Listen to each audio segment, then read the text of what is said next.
Hey guys, so I've had a lot of questions emailed to me about independence today, and I think the way that Mr. Wilcox explained it on the video is a great way to look at independence, but I think there's another way, and a lot of people have asked me about this. So here we go.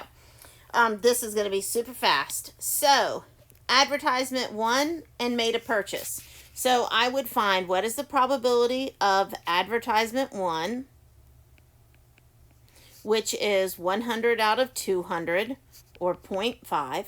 And then I would find out what's the probability of advertisement 1 given they made a purchase. So my made a purchase group is 38, and advertisement 1 out of that 38 is 22. So I would say 0.5 does not equal 22 out of 38. Therefore, add 1 and made a purchase are not independent. Okay, I know that's not how he explains it, but those are two different ways to state independence, and I promise you this is a correct way to do it. Okay, next. All right, so the other thing that was talked about a lot was this aspen trees tend to be smaller question. So I had a lot of questions here. And I think he said you're going to take a random sample of this, or a simple random sample here and a simple random sample here. So the idea is if you want to control the number that's taken from each type of trees, then you need to separate the two types of trees and you need to do a stratified random sample. So stratified, I would stratify by tree area. I would start with lowlands and number all trees 1 to n. I used n because I don't know how many trees there are.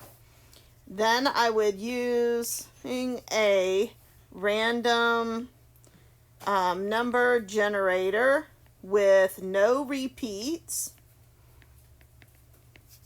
Select 15 numbers.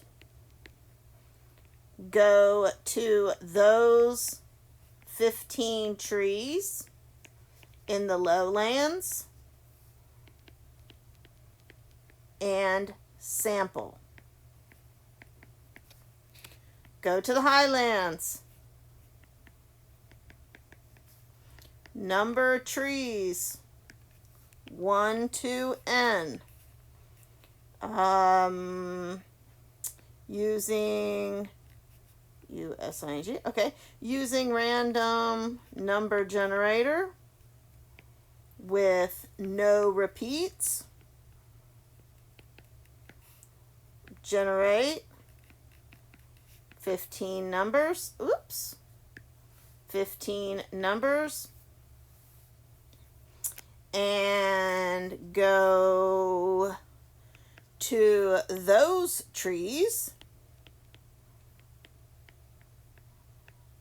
in highlands and sample those. It says describe the benefit of the sampling method. So our benefit is we can guarantee 15 highlands and 15 low, which will, okay, what's our benefit? Decrease variability. Remember, statisticians love decreased variability.